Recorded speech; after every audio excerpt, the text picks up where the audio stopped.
warahmatullahi wabarakatuh. Perkenalkan, nama saya Siti Nuraisa. Saya Nadia Putri Juwanta. Kami dari D3 Akuntansi ingin menjelaskan tentang internet. Yang pertama, internet adalah jaringan global yang menghubungkan berbagai komputer dan perangkat di seluruh dunia. Ini memungkinkan pengiriman data komunikasi dan akses ke berbagai layanan, informasi dan sumber daya online. Internet berfungsi sebagai infrastruktur dasar yang mendukung berbagai aplikasi seperti email, penelusuran web, media sosial, dan banyak lagi. Contohnya yaitu yang pertama, internet memungkinkan Anda untuk mengirim email ke teman Anda, mengakses berita dan menelusuri situs web favorit Anda. Yang kedua, melalui internet Anda dapat berkomunikasi secara real time dengan seseorang yang berada di sisi lain dunia melalui video call atau pesan instan. Yang ketiga, banyak perusahaan mengandalkan internet untuk menjalankan bisnis mereka seperti toko online, perbankan online, dan aplikasi berbasis web. Yang kedua ada cloud.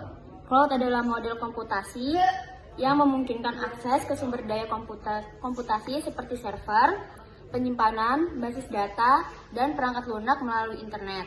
Ini memungkinkan organisasi atau individu untuk menyewa atau menggunakan sumber daya ini tanpa perlu memiliki atau mengelola infrastruktur fisiknya sendiri. Cloud sering diakses melalui penyedia layanan cloud seperti Amazon Web Services, Microsoft Azure, atau Google Cloud Platform. Contohnya yaitu yang pertama ada Dropbox, adalah contoh layanan cloud storage yang memungkinkan Anda menyimpan dan mengakses file Anda dari berbagai perangkat melalui internet. Yang kedua yaitu adanya Google Workspace. Adalah solusi cloud computing yang mencakup email, dokumen, spreadsheet, dan alat produktivitas lainnya yang dapat diakses secara online. Lalu yang ketiga ada Netflix, menggunakan cloud computing untuk menyediakan streaming film dan acara TV kepada pelanggan mereka di seluruh dunia. Yang ketiga ada hosting. Hosting adalah layanan yang memungkinkan situs web, aplikasi, atau data untuk diakses dan disimpan di server yang terhubung ke internet. Ada beberapa jenis hosting termasuk shared hosting, berbagai sumber daya server dengan penggunaan lain, virtual private server (VPS), dan dedicated hosting menggunakan server fisik secara eksklusif. Hosting web menyediakan infrastruktur yang diperlukan untuk membuat situs web atau aplikasi online dan membuatnya dapat diakses oleh pengguna di seluruh dunia. Ada contohnya yaitu yang pertama shared hosting. Jika Anda menggunakan shared hosting, situs web Anda mungkin berbagai server dengan banyak situs web lain. Contohnya penyediaan shared hosting adalah Buzzsumo atau HostGator.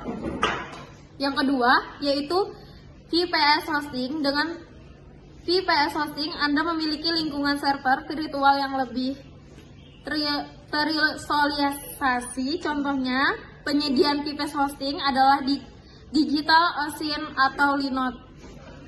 Yang ketiga, dedicated hosting. Jika Anda memilih dedicated hosting, Anda memiliki server fisik secara eksklusif untuk situs web atau aplikasi Anda. Beberapa penyediaan dedicated hosting termasuk OVH atau Rackspace. Yang keempat yaitu kode domain, merupakan alamat unik yang digunakan untuk mengidentifikasi suatu situs web atau sumber daya online lainnya di internet.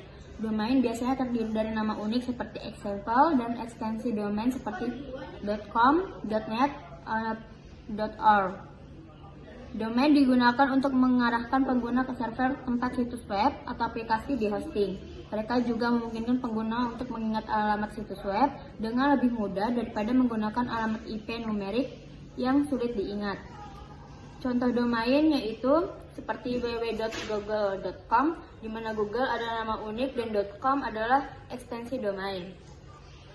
Yang kedua yaitu www.wikipedia.org. Adalah contoh lain dari domain dan ekstensi .org.